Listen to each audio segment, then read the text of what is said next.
Hello, and welcome to the Light Institute Sunday Meditation and the Sanctuary of Light.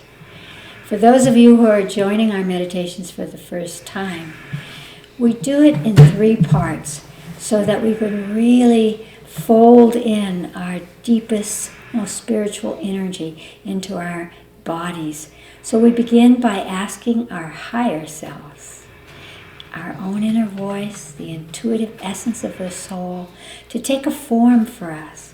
Whatever form that is, it allows us to align to that and create that sense that we are carrying that vibration. So it could be a light, a being, a tree, an equation, doesn't matter what it is.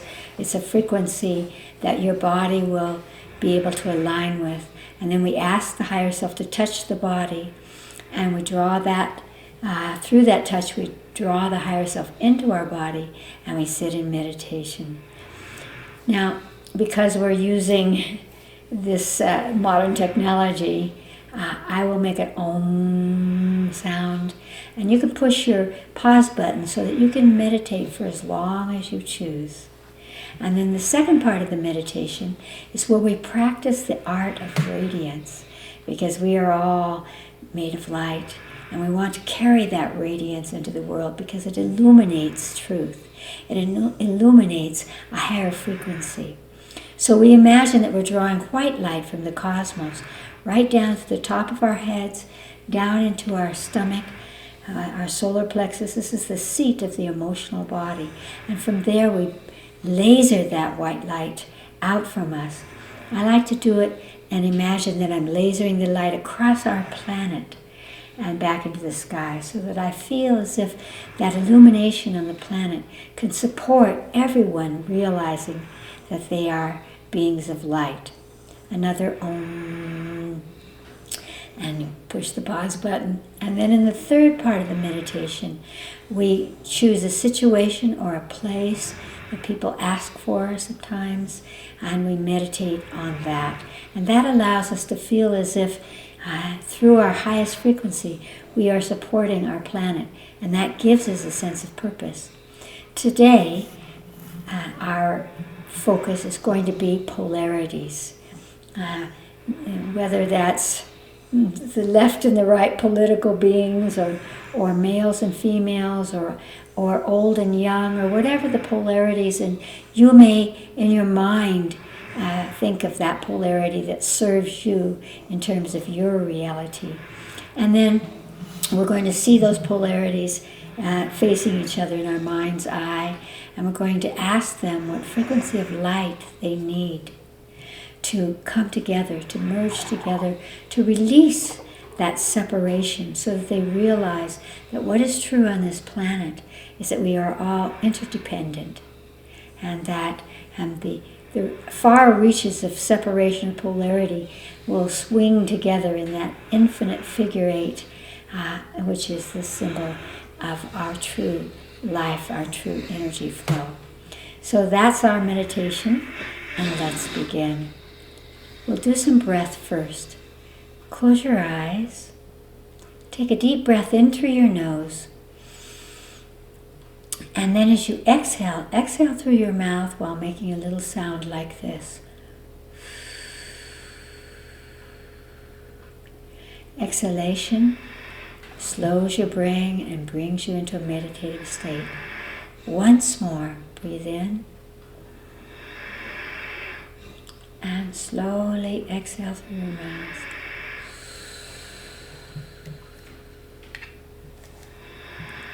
Now ask your higher self, the intuitive essence of your soul, your own inner voice, to take a form for you. Again, it could be a light, or a being, a tree, an animal, an equation. It makes no difference, the form. Just ask it to take form now, and take whatever you get.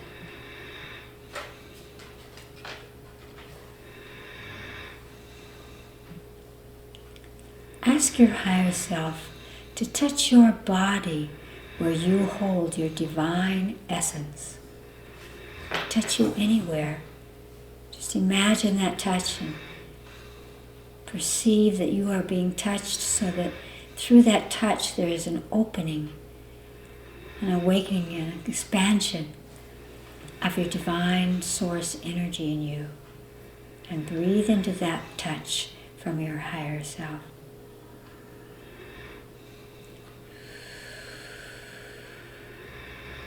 And now imagine that you're drawing your higher self into your body through that point. And then sit in meditation, holding the frequency of your divine source, your higher self. Om.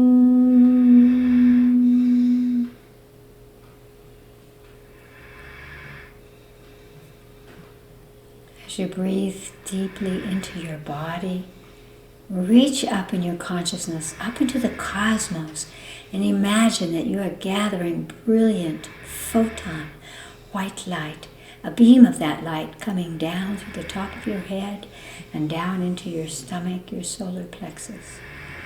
And from there, laser that light out from you across the planet and back up into the sky, into the cosmos, and just continue to draw it down and radiate it out. You will feel an incredible shift as you do that. You're going to allow that to continue to come in and flow out and pull down as you are in this meditative state. And as you extend out, just imagine that you're extending out the highest frequency. This helps you to actually be visible in your consciousness.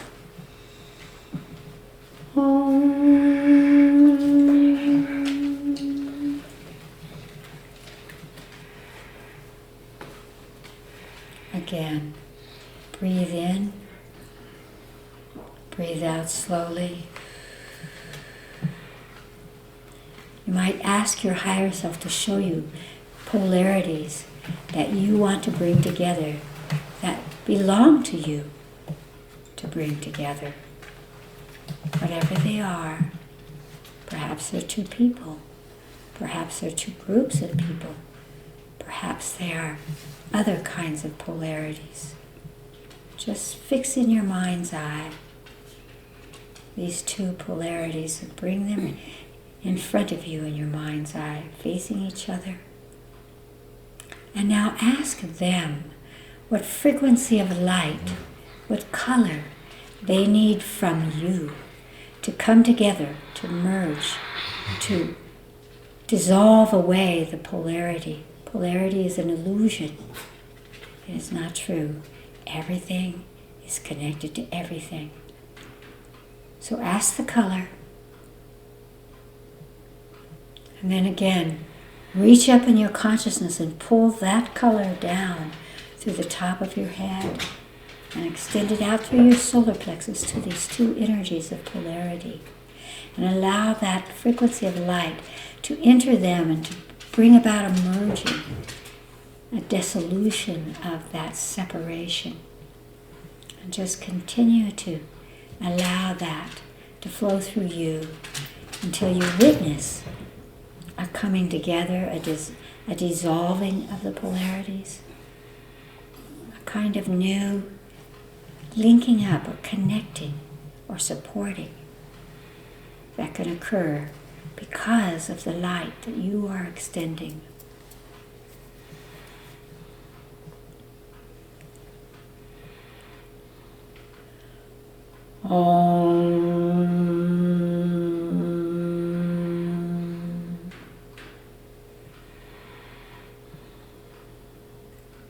Breathe in, breathe out slowly, and open your eyes. I hope that you will do that meditation of bringing polarities together as much as you can through this next week, because it really can make a difference. And now there's the second part of our Sunday meditation together. It's called Knowings. And in Knowings, people from around the world send questions, and we converse with those questions so that we can uplift everyone who is participating through those illuminations of knowings. So Allison will give to us the questions that have come this week.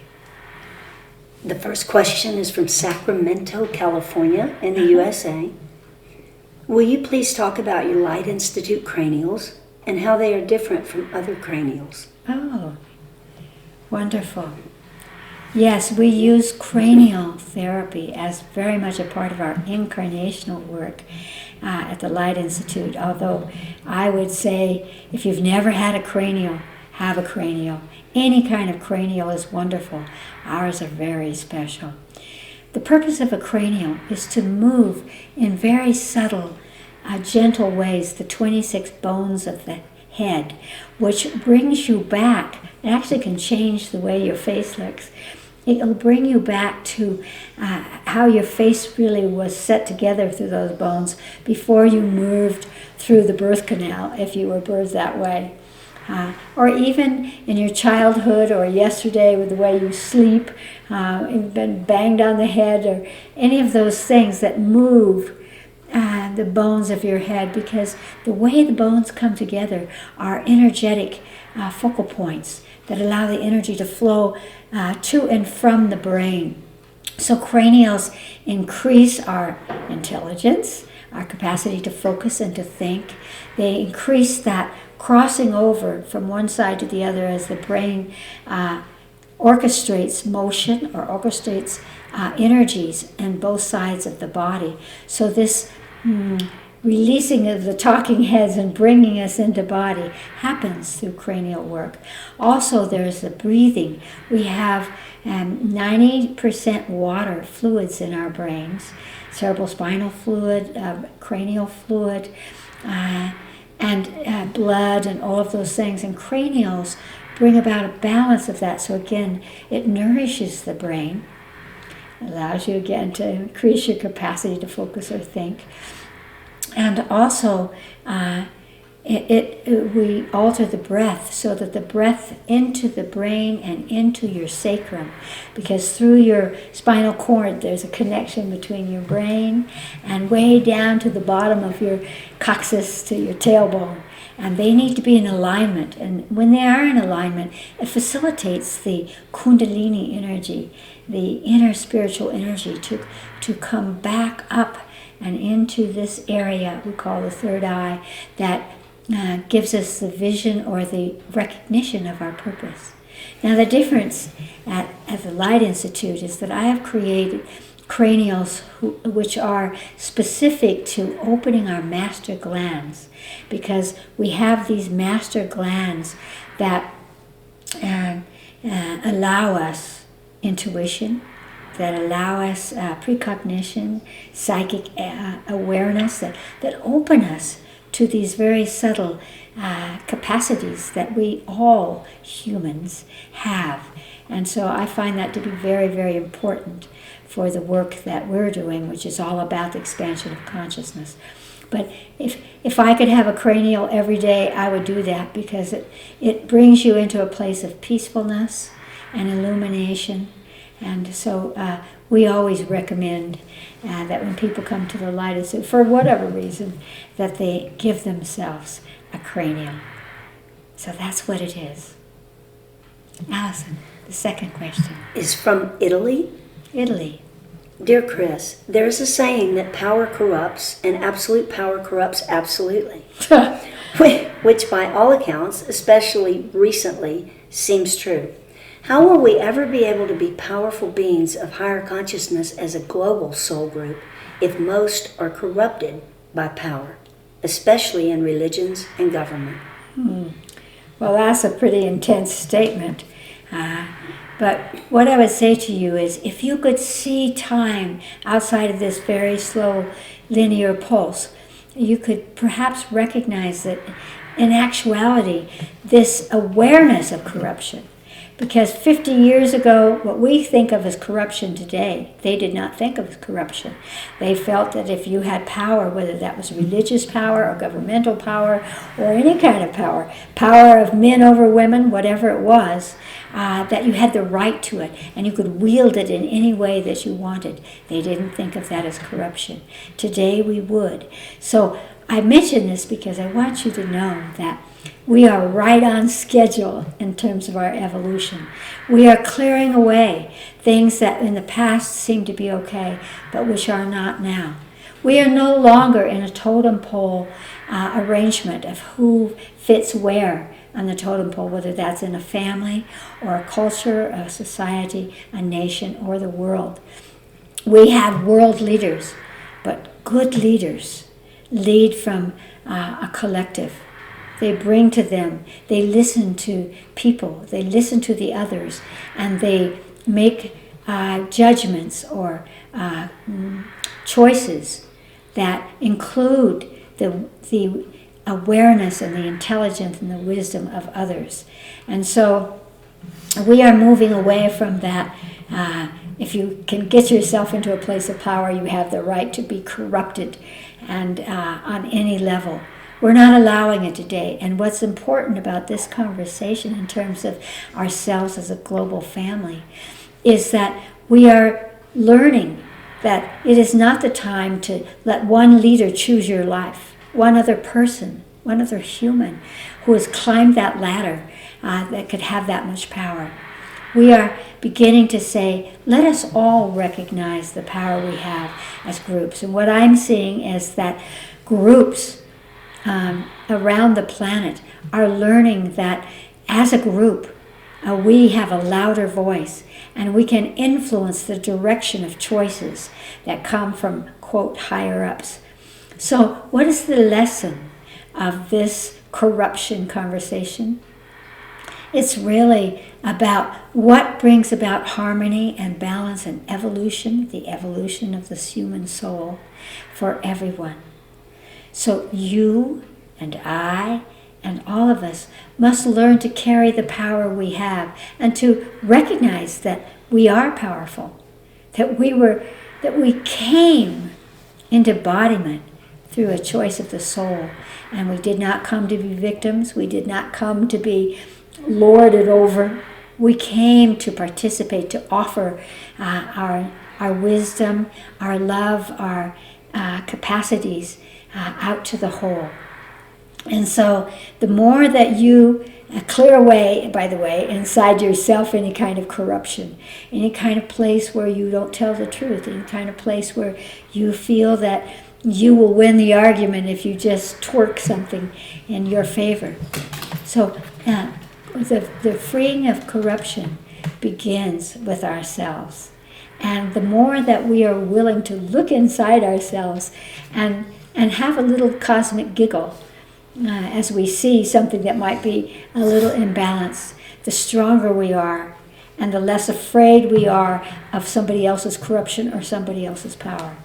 This is our time. It is the time of the human soul family. And we are ready and already making catapultic leaps in clearing away what was allowed before, so that we come more and more to a place of truth and harmony and an expansion of using our embodiment to support each and all of us. Great love, and thank you for that question. Alison, the last one. Comes from Switzerland. Switzerland. Hello, Chris. Are there ways to avoid the onslaught of cravings in times of stress? My waistline has suffered collateral damage from the pandemic.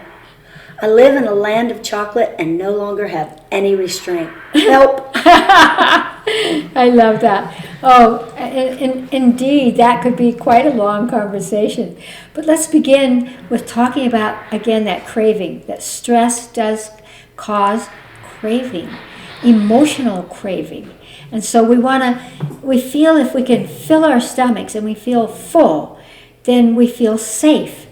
And this has merit. In the past, if you went hungry, you probably didn't survive. So there's some very primordial points of reference in our brains and in our second brain, which is our intestine. And by the way, we know that when you crave chocolate, for example, that often means that you're lacking B vitamins, which are creating strong nervous systems, and neurotransmitters in your brain are actually made in your intestines. So if you're craving chocolate, you might want to increase the way you are able to take in B vitamins. The emotional body functions in a certain kind of way, and that is that if it's hungry for something, it's going to take that in. And so if you want to stop craving, you have to give your emotional body something to replace it. It's true this way with little children as well. So, for example, if you suddenly feel a craving, and that may be because you're stressed, so you're burning sugar in your brain through your anxiety and in your lungs, or it could be that you need to rebalance those energies, and there are many ways that you can do that. So you could ask your body, what would you like, body, besides the things that make me fat? You might like some fruit, or you might like something else. I would recommend whenever you feel really hungry, drink a glass of water first, because first of all, it will calm your emotions, it will feed your brain, and your stomach will begin to feel full. And so again, you can trade it for a different food. You can drink water. Another thing is to move your body.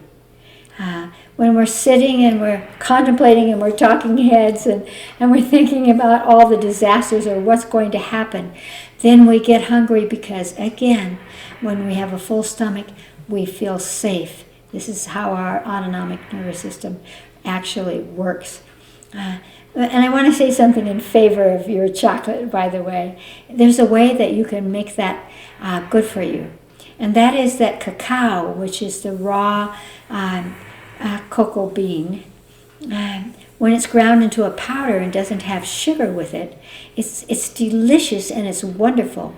And so you could make yourself drinks, for example, or put it on your ice cream or whatever, and put that chocolate on there, because we now know that it's a wonderful antioxidant. It's good for the heart. It does all kinds of good things if it's not filled with sugar. So you can still have your chocolate, mix it with something.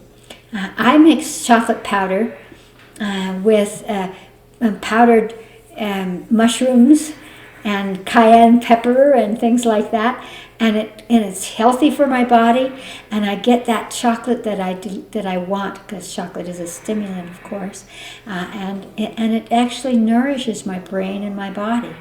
So again, it's just a little twerking, but what I want to say to you is, it will not do you any good to beat your breast and say, oh my gosh, my waistline is growing.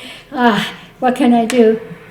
Don't beat up your body. Just ask your body, what do you need, body? What do you want right now? You would be surprised. It might want something that is really good for you.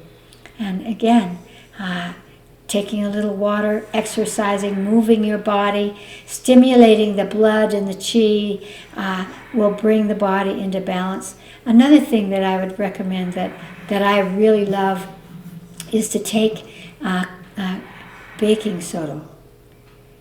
Baking soda is wonderful to bring your body back into an alkaline balance, and that will stay away craving as well.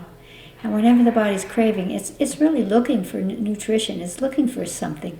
And so if we educate ourselves and we are capable of asking in a more clear, what do you want, body? The body will begin to show us what it's lacking nutritionally.